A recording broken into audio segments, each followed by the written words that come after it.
Morning students, in our previous session we have learnt about various types of microorganisms, meaning of microorganisms and some of their uses. Today we will continue that session. So let us today discuss about vaccine. Students, एक particular process होती है जिसे कहा जाता है vaccination. Vaccination क्या process होता है वो बताने के लिए मैं आपको एक बहुत सिंपल एग्जांपल दूंगी. आप लोगों ने पोलियो ड्रॉप्स के बारे में सुना होगा. जनरली हमारे कंट्री में एक साल में कई बार एक अभियान चलाया जाता है that is called pulse polio mission. तो उस मिशन में क्या किया जाता है, जो छोटे उम्र के बच्चे हैं उनको, सब बच्चों को पोलियो ड्रॉप्स पिलाए जाते हैं. अब उन बच्चों को असल में पोलियो से बचाने के लिए वो ड्रॉप्स पिलाए जाते हैं, लेकिन उन बच्चों को उस टाइम पे पोलियो नहीं होता है. ये एक इम्पॉर्टेंट चीज़ है यहाँ पे नोटिस करने के लिए. जनरली आप सिर दर्द की दवाई कब लेते हो? जब आपको सिर दर्द हो रहा हो.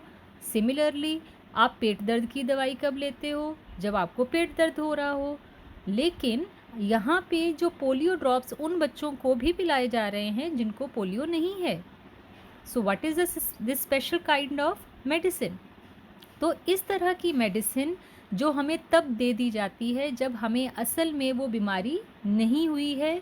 बेसिकली उस मेडिसिन का पर्पस होता है कि आने वाले टाइम में भी कभी आपको वो बीमारी ना हो, तो आपको उस बीमारी से बचाव के लिए ये मेडिसिन दी जाती है. तो इस तरह की मेडिसिन को कहा जाता है वैक्सीन्स, और उनको देने की जो प्रोसेस है that is known as vaccination. So let us learn about it. When a disease carrying microbe enters a body produces antibodies. अब स्टूडेंट्स, एंटीबॉडीज़ क्या हैं? हमारे ब्लड के अंदर एक स्पेशल टाइप ऑफ सेल्स होते हैं जिनको हम बोलते हैं वाइट ब्लड सेल्स. वो जो वाइट ब्लड सेल्स हैं वो क्या करते हैं? वो हमें बीमारी से बचाने में हेल्प करते हैं.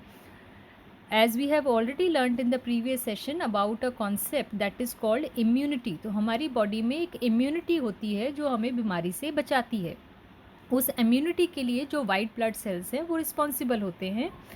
सिमिलरली जब आपको कोई बीमारी होती है तो आपकी बॉडी एक स्पेशल तरह की केमिकल्स को रिलीज़ करती है which are known as antibodies. वो एंटीबॉडीज़ क्या करती हैं? They fight the invader. What is the meaning of invader? Invader का मतलब होता है वो जो आपके ऊपर हमला कर रहा है. तो यहाँ पे कौन सी चीज़ हमला कर रही है? That is some micro organism which is going to spread a disease. तो उस इन्वेडर को बचाने के लिए आपकी बॉडी एंटीबॉडीज़ को प्रोड्यूस करती है. The body also remembers how to fight the microbe if it enters again. अब वो बीमारी जब आपको एक बार हो गई तो क्या होगा? आपकी बॉडी अपने बचाव के लिए एंटीबॉडीज़ प्रोड्यूस करेगी, और वो एंटीबॉडीज़ किस तरह के थे उसको आपकी बॉडी की मेमोरी में, इम्यूनिटी की मेमोरी में उसको आपका ब्रेन स्टोर करके रख लेगा. इन फ्यूचर अगर दोबारा से आपका उस माइक्रो ऑर्गेनिज्म, उस माइक्रोब से इनकाउंटर होता है, उस डिज़ीज़ से इनकाउंटर होता है, तो आपकी बॉडी को ऑलरेडी पता है उस बीमारी से बचने के लिए कौन से एंटीबॉडीज़ को प्रोड्यूस करना है. तो आपकी बॉडी ऑलरेडी इम्यूनिटी की हेल्प से आपके बचाव में हेल्प करेगी. तो जब आपको वैक्सीन दी जाती है तो असल में क्या किया जाता है? एक बहुत ही स्मॉल क्वांटिटी में आपको उस बीमारी वाले माइक्रोब्स जो कि बहुत वीक स्टेट में हों वो आपको ऑलरेडी आपकी बॉडी में एंटर करा दिए जाते हैं, जिससे बचने के लिए आपकी बॉडी एक इम्यूनिटी डेवलप करती है, एंटीबॉडीज़ डेवलप करती है. और क्योंकि वो एक बार एंटीबॉडीज़ डेवलप हो चुके हैं और तब डेवलप हुए हैं जब वो बीमारी बहुत ही हल्की थी, जब आपको बहुत थोड़े से माइक्रोब्स आपकी बॉडी के अंदर एंटर कराए गए थे, तो एज अ रिज़ल्ट उस टाइम तो आप आसानी से उससे बच गए. तो अगर किसी लेटर स्टेज पे आप फिर से उस माइक्रो ऑर्गेनिज्म से आपका इनकाउंटर होता है, वो बीमारी दोबारा से उसके माइक्रो ऑर्गेनिजम्स आपके सामने आते हैं, तो आपकी बॉडी को पता है कि उस बीमारी से आपको कैसे बचाना है. तो ऐसी मेडिसिन्स जो आपको उस वक्त दी जाती हैं जब आपको बीमारी नहीं है और वो फ्यूचर में होने वाली उस बीमारी से आपको बचाती हैं, तो those medicines are called as the vaccines. So, if dead or weakened microbes are introduced into a healthy body, the body fights and kills the invading bacteria by producing suitable antibodies. तो क्या होगा कि जब आपको बहुत ही week और कम concentration में वो माइक्रोब्स आपकी बॉडी में एंटर करवाए जाएंगे with the help of the vaccine. तो आपकी बॉडी क्या करेगी, आपकी बॉडी उस बैक्टीरिया से आपको बचाएगी और वो जो एंटीबॉडीज़ प्रोड्यूस होंगे वो लेटर टाइम पे भी आपकी हेल्प करेंगे। The antibodies remain in the body and we are protected. So as we are protected from the disease causing microbes forever, this is how the vaccine work. तो एक बार वो आपकी बॉडी के अंदर उस इम्यूनिटी को डेवलप कर देती है ताकि लेटर स्टेज में वो बीमारी अगर आपके पास आए तो आप उससे बच सको। This is how a vaccine work. Several diseases including cholera, tuberculosis, small pox and hepatitis can be prevented by vaccination. अब स्टूडेंट्स ये चीज़ भी एक इम्पॉर्टेंट है याद रखने के लिए कि हर बीमारी का इलाज जो है वो वैक्सीनेशन नहीं है। क्यों? क्योंकि हमारे पास हर बीमारी के लिए वैक्सीनेशन अवेलेबल नहीं है, हमारे पास हर बीमारी की वैक्सीन अवेलेबल नहीं है। आज के टाइम में आप लोग जनरली न्यूज़ में ये चीज़ सुन रहे हो कि वैक्सीन का ट्रायल चल रहा है अमेरिका में, वैक्सीन का ट्रायल चल रहा है इंग्लैंड में और ऐसे और भी बहुत सारे कंट्रीज़ में। तो वो बेसिकली क्या करने की कोशिश कर रहे हैं, वो जो डॉक्टर्स हैं, वो जो साइंटिस्ट हैं, वो कोविड-19 वायरस जो आजकल फैला हुआ है उससे बचाने के लिए वैक्सीन को डेवलप कर रहे हैं। हालांकि वैक्सीन को डेवलप करना एक छोटा प्रोसेस नहीं होता है, इसमें 6 महीने से लेके 1 साल और कई बार 1 साल से भी ज़्यादा का टाइम लग सकता है। So let us discuss further. Edward Jenner discovered the vaccine for small pox in 1798। तो ये एक साइंटिस्ट का नाम है, ये आप लर्न कर सकते हो। If you get a question like who discovered the vaccine for small pox, so name will be Edward Jenner. So if your child in your childhood you must have been given injections to protect yourself from against several diseases। तो आप लोगों को मैंने जो activity के बारे में बताया है, तो आपको बचपन में इंजेक्शंस लगाए गए हैं, किस बीमारी के लिए थे, कितने इंजेक्शंस थे, इसके बारे में आज की असाइनमेंट में क्वेश्चन होगा जो आप अपने पेरेंट्स से पूछोगे। Can you prepare a list of these diseases? You may take help from your parents. It is essential to protect all children against these diseases. Necessary vaccines are available in the nearby hospitals. अब क्योंकि हम चाहते हैं कि हमारे जिस चीज़ के लिए, जिस बीमारी के लिए वैक्सीन अवेलेबल है, तो उस बीमारी से किसी का नुकसान नहीं होना चाहिए, तो इसलिए ये इंश्योर किया जाता है कि बचपन में ही बच्चों को वो वैक्सीनेशन कर दी जाए। You might have seen the advertisement on TV and newspaper regarding protection of children against polio under the Pulse Polio program. So this is what we have discussed earlier. So polio drops are given to children are actually a vaccine. तो वो जो drops दिए जाते हैं बच्चों को वो क्या है? वो एक वैक्सीन है। A worldwide campaign against smallpox has finally led to its eradication from most parts of the world. World wide campaign, world wide का मतलब पूरी दुनिया में, कैंपेन एक बहुत बड़ा लक्ष्य लेके ये मुहिम चलाई गई। तो उससे क्या किया गया? Small pox has finally led to its eradication. Eradication यानी कि खात्मा। किसको ख़त्म किया गया? स्मॉल पॉक्स को। किसकी हेल्प से? वैक्सीन की हेल्प से। पूरी दुनिया में एक कैंपेन चला के स्मॉल पॉक्स को ख़त्म कर दिया गया। These days, vaccines are made on large scale from microorganisms to protect humans and other animals from several diseases. तो बहुत सारी डिजीज़ से बचाने के लिए आज के दिन में बहुत सारी वैक्सीन्स बनाई जाती हैं। कहाँ से? From micro organisms. As we have already learn, थोड़े से माइक्रो ऑर्गेनिज्म जो वीक स्टेट में हैं उसको ही तो एंटर कराना है बॉडी में, तो इसलिए उसे बनाने के लिए हमें क्या चाहिए? Micro organisms. So this is one of the uses of the microorganisms, one of the benefit of the microorganisms. Alright, so let us move on to the next concept, that is increasing soil fertility. ये चीज़ भी हमने already पहले पढ़ रखी है। In the previous chapter we have learnt about nitrogen fixation bacteria. तो ये जो बैक्टीरिया है ये क्या करता है? ये एयर की नाइट्रोजन को सॉइल के अंदर फिक्स करता है, so that plants can absorb that nitrogen, because nitrogen is the nutrient which is required by the plants. So that is done by a nitrogen fixation bacteria. Some bacteria are able to fix nitrogen from atmosphere to enrich soil with nitrogen and increase its fertility. Fertility का मतलब क्या होता है? उपजाऊ शक्ति। तो जो ज़मीन है, जो सॉइल है, उसकी उपजाऊ शक्ति बढ़ाने के लिए हम फर्टिलाइज़र्स डालते हैं, हम मैन्योर डालते हैं। तो ऐसे ही जो फर्टिलिटी को इम्प्रूव करने के लिए बैक्टीरिया भी एक तरह से फर्टिलाइज़र का काम करता है अपने आप से। कैसे? वो एयर से नाइट्रोजन लेके उसे ऐसे कंपाउंड्स में कन्वर्ट करता है जिससे प्लांट्स एब्जॉर्ब कर सकें। So that is done by some special category of bacteria which are called as nitrogen fixation bacteria. So we will discuss about that. These microbes are commonly called biological nitrogen fixers. इनको क्या कहा जाता है? Biological nitrogen fixers. Nitrogen fixer क्यों? Because they fix the nitrogen from air to soil. Biological क्यों है? क्योंकि इनको केमिकली प्रोड्यूस नहीं किया गया है, ये कुदरती तौर पे अवेलेबल हैं. So here are two examples as they have shown of the nitrogen fixation, the microorganisms which are responsible for nitrogen fixation. So nitrogen fixation cyanobacteria, which is also called as the blue-green algae.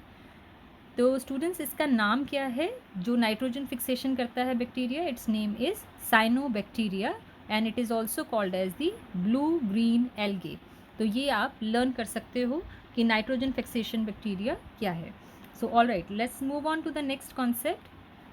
Till now we have learned that microorganisms are useful in the food industry. We have learned they are useful in the medical industry, and then we have learned they are useful for the for improving the soil fertility.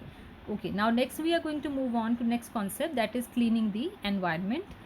Students, आप लोगों ने already पढ़ा होगा the organisms or animals those who depend upon others for food, they are called, what are they called?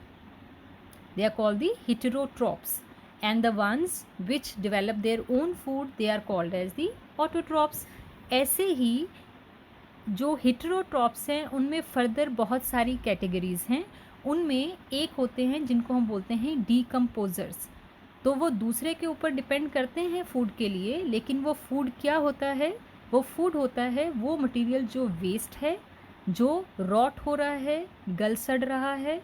वो organisms उस गल सड़ रही चीज़ों से अपनी न्यूट्रिशन डिराइव करते हैं. They are called as the decomposers. वो खाते नहीं हैं उस चीज़ को, जो गल सड़ रही चीज़ होती है उसमें से न्यूट्रिएंट्स को निकालते हैं और उससे वो सर्वाइव करते हैं. Bacteria is a very big group of micro organisms which work like decomposers. So let us begin. Cleaning the environment. Bujo and Paheli had observed that the school gardener making manure. Manure बेटे क्या होता है? वो खाद जो हम लोग खुद खेतों में या बगीचों में बनाते हैं. और वो खाद बनाने के लिए हम क्या यूज़ करते हैं?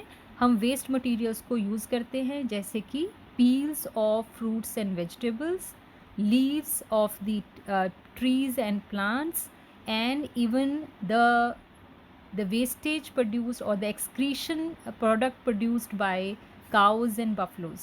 तो इन सब चीज़ों को हम यूज़ करके मैन्योर बनाते हैं. तो वो होती है खाद जो कि फैक्ट्री में नहीं, खेत में या बगीचों में बनाई जाती है.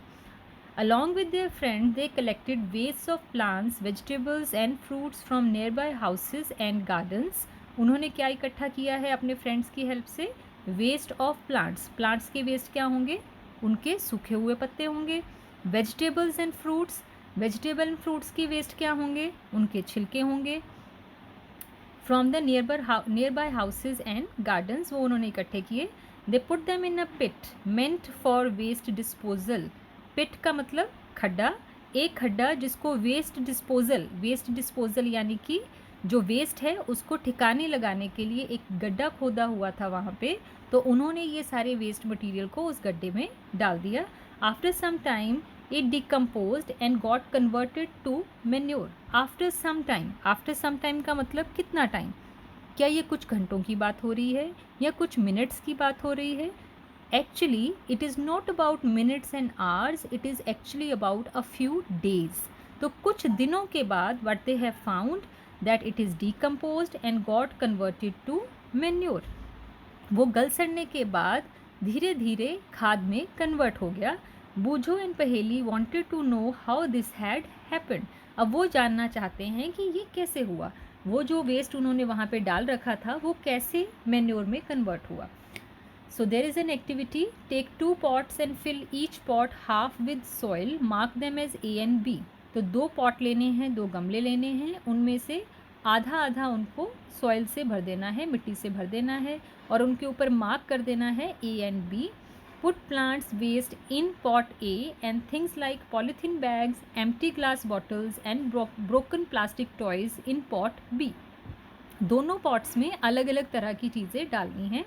जो पॉट ए है उसके अंदर डालने हैं आपने प्लांट वेस्ट। प्लांट वेस्ट क्या हो सकते हैं, पत्ते हो सकते हैं प्लांट्स के, उनके फूलों के रिमेन हो सकते हैं जो नीचे गिरे हुए हैं, अगर उसमें कोई फ्रूट लगा है तो उस फ्रूट के वेस्ट हो सकते हैं। ऐसी चीज़ों को जो फर्स्ट वाला पॉट है उसके अंदर डालना है। Second is empty glass bottles, polythene bags and broken plastic toys. Polythene bag क्या होते हैं, जो पॉलीथीन बैग्स जो लिफाफे हम यूज़ करते हैं। एम्प्टी ग्लास बॉटल्स, खाली कांच की बॉटल्स जो हैं उसको यूज़ करना है। और ब्रोकन प्लास्टिक टॉयज़, तो जो आपका कोई टॉय प्लास्टिक का टूटा हुआ है उसके जो रिमेन्स हैं, ये सब 3 चीज़ें, पॉलीथीन बैग, ग्लास बॉटल्स और ब्रोकन प्लास्टिक टॉयज़, इसको दूसरे वाले पॉट के अंदर डालना है जिसको हमने आधा मिट्टी से भरा हुआ है। Put the pots aside, observe them after 3 to 4 weeks. 3-4 हफ्ते के लिए उनको वहाँ पे छोड़ देंगे और उसके बाद हम ये नोटिस करेंगे कि उसके अंदर जो चीज़ें हमने डाली थी उनमें क्या चेंज आया। स्टूडेंट्स, कुछ सेकंड्स के लिए आप लोग खुद सोचिए कि उन दोनों चीज़ों में क्या डिफरेंस है, उन दोनों में जो इफ़ेक्ट आएगा उसमें क्या डिफरेंट होगा। So do you find any difference in the contents of the 2 pots? If so, what is the difference? You will find the plant waste in pot A has been decomposed। आप क्या देखोगे, जो pot ए था जिसमें आपने plant के waste डाले थे वो क्या हो गए हैं, डिकम्पोज हो गए हैं, गलसड़ हो गए हैं और उसके बाद वो मैन्योर में कन्वर्ट हो गए हैं। How did this happen? The plant waste has been converted into a manure by the action of microbes। Students, microbes आपको नज़र नहीं आते हैं, वो हर चीज़ में होते हैं, एयर में, वाटर में और इवन सॉइल में।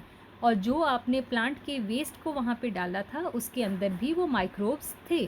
तो जब आपने उनको कुछ दिनों के लिए या कुछ हफ्तों के लिए छोड़ दिया तो उन माइक्रोब्स ने धीरे धीरे उस वेस्ट के ऊपर वर्क किया और उसको, उसमें से न्यूट्रिएंट्स ड्रॉ कर लिए और उसे कन्वर्ट कर दिया मैन्योर में। तो that action has been done by microbes. The nutrients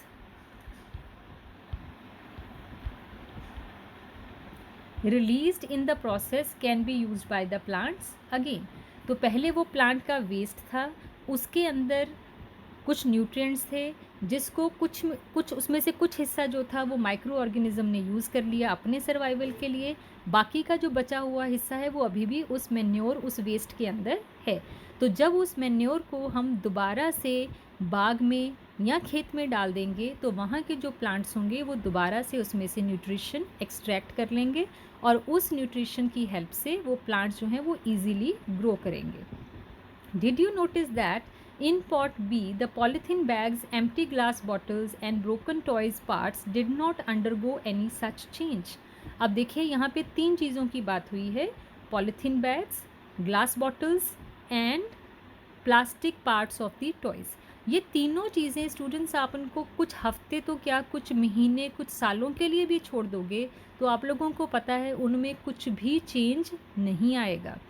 so such materials which do not get decomposed, ऐसी चीज़ें जो हैं, जो ऐसा वेस्ट है वो हमारे अर्थ के लिए बहुत ज़्यादा हार्मफुल है। हम कभी भी उनसे अपने आप को बचा नहीं सकते हैं। उनसे बचाने का एक ही तरीका है कि हम उन्हें यूज़ ही कम से कम करें, क्योंकि एक बार वो जो पॉलीथीन बैग प्रोड्यूस हो गया वो हमारी एनवायरनमेंट से डिकम्पोज होके कहीं नहीं जा रहा। उसको चाहे हम सालों साल वहाँ पड़ा रहने दें, वो इकट्ठा होता जाएगा लेकिन वो कभी भी डिकम्पोज नहीं होगा। So the microbes could not act on them and convert them into manure. क्यों नहीं एक्ट कर सकते? क्योंकि उनके अंदर कोई न्यूट्रिशन नहीं है, जिसको, उनके अंदर कुछ ऐसे कंपाउंड्स नहीं हैं जिनको माइक्रोब्स आके, जिनके ऊपर एक्ट करके कुछ उनमें डिफरेंस क्रिएट कर सके, तो इसलिए उनको डिकम्पोज नहीं किया जा सकता। So you often see large amounts of dead organic matter in the form of decaying plants and sometimes dead animals on the ground। आप लोगों ने बहुत बार ऐसे वेस्ट, जो सूखे पत्ते हैं वो तो आप लोगों ने आम ही देखा होगा कि पेड़ों से नीचे गिरते हैं। उसके अलावा sometimes you see some small animals which who have died and they are lying on the ground. वहाँ पे कोई रैट हो सकता है, वहाँ पे कोई लिजर्ड हो सकती है, sometimes there are cats, sometimes there are dogs, those who are dead and they are lying on the ground. अब ये सब जो चीज़ें हैं, ये डेड प्रोडक्ट्स जो हैं, जो वेस्ट प्रोडक्ट्स हैं, उनकी डिकम्पोजिशन करना, उनसे एनवायरनमेंट को क्लीन करना, ये काम जो है ये डिकम्पोजर्स यानी कि माइक्रोब्स करते हैं। You find that they disappear after some time. अब मान लो कि अगर एक छोटा सा कोई एनिमल है, से इट इज़ लिजर्ड और may be it is a rat, जो मरा हुआ था, तो वहाँ पे बहुत सारी चीज़ें हैं जो क्लीनिंग में हेल्प करेंगी। ज़रूरी नहीं कि सारे माइक्रो ऑर्गेनिजम्स ही हों, कुछ क्लियरली आप लोग देखते हो चींटियाँ आ जाती हैं वहाँ पे उसकी क्लीनिंग के लिए, वहाँ से उसको रिमूव करने के लिए। उसके अलावा जो माइक्रो ऑर्गेनिजम्स हैं वो भी वहाँ पे फंक्शन करते हैं और धीरे धीरे उस चीज़ को वहाँ से डिसअपेयर कर देते हैं, ख़त्म कर देते हैं। This is because the micro organisms decompose dead organic waste of plants and animals, converting them into a simple substance, converting them into simple substances. These substances are again used by other plants and animals. जो microbes हैं वो उनको simpler substances में convert कर देते हैं, उनका manure बना देते हैं और फिर से उस मैन्योर से न्यूट्रिशन जो है वो फिर से प्लांट्स के अंदर एंटर कर जाती है। Thus, microorganisms can be used to degrade the harmful and smelly substances and thereby cleaning up the environment. लेकिन स्टूडेंट्स वो क्लीनिंग अप एनवायरनमेंट कब कर सकते हैं माइक्रोब्स? जब जो मटेरियल है, जो वेस्ट है, वो ऑर्गेनिक है, वो प्लांट से या एनिमल्स का प्रोड्यूस किया हुआ है, वो फैक्ट्रीज़ में बनाया केमिकल से बनाया मटेरियल नहीं है, तो उसे डिकम्पोज करके मैन्योर में कन्वर्ट किया जा सकता है। So till now we have learned about the various benefits of the micro organisms. जैसे कि चैप्टर का नाम है माइक्रो ऑर्गेनिजम्स फ्रेंड्स और फो, हमने उनके दोनों एस्पेक्ट्स को देखना है कि वो हमारे लिए फ़ायदेमंद कहाँ कहाँ हैं और हमारे लिए हार्मफुल कहाँ कहाँ पे हैं। So let us discuss about the harmful microorganisms. The microorganisms are harmful in many ways. एक तो सबसे बड़ी एग्जाम्पल आज हमारे सामने खड़ी है, that is the spread of disease. जो माइक्रो ऑर्गेनिजम्स हैं वो हमारे लिए हार्मफुल हो सकते हैं। Why? Because they can spread a disease, वो एक डिजीज़ का कारण हो सकते हैं। That is why they can be harmful. The microorganisms are harmful in many ways. Some of the microorganisms cause diseases in human beings, plants and animals. सिर्फ इंसानों में नहीं, माइक्रो ऑर्गेनिजम्स जो हैं वो प्लांट्स में भी डिजीज़ फैलाते हैं। आपके घर में से या आपके रिलेटिव्स में से अगर कोई खेती करता है तो आपको पता है कि उनको बहुत सारी वहाँ पे दवाइयाँ जो हैं उनका स्प्रे करना पड़ता है, क्योंकि कई बार वहाँ पे जो प्लांट्स हैं क्रॉप के, उनको कुछ बीमारी लग जाती है किसी माइक्रोब की वजह से, तो उनसे उनको बचाना पड़ता है bye spraying those pesticides and other such sprays. So plants and animals, such disease causing microorganisms are called pathogens. Students, ये भी एक important चीज़ है, आप इसको लर्न कर लेना। Pathogens क्या होते हैं? Those microorganisms which spread diseases. वो डिजीज़ एनिमल्स में भी हो सकती है और प्लांट्स में भी हो सकती है। So such microorganisms are called pathogens. Some microorganisms spoil food, clothing and leather. वो सिर्फ बीमारी ही नहीं फैलाते हैं, वो बहुत सारी चीज़ों को ख़राब भी कर देते हैं। उनमें से एग्जांपल है फूड. अगर आप कोई सब्ज़ी बनाते हो और उसे मान लो 2 दिन के लिए आप बाहर छोड़ देते हो, फ्रिज में नहीं रखते हो, तो क्या हो जाता है फिर?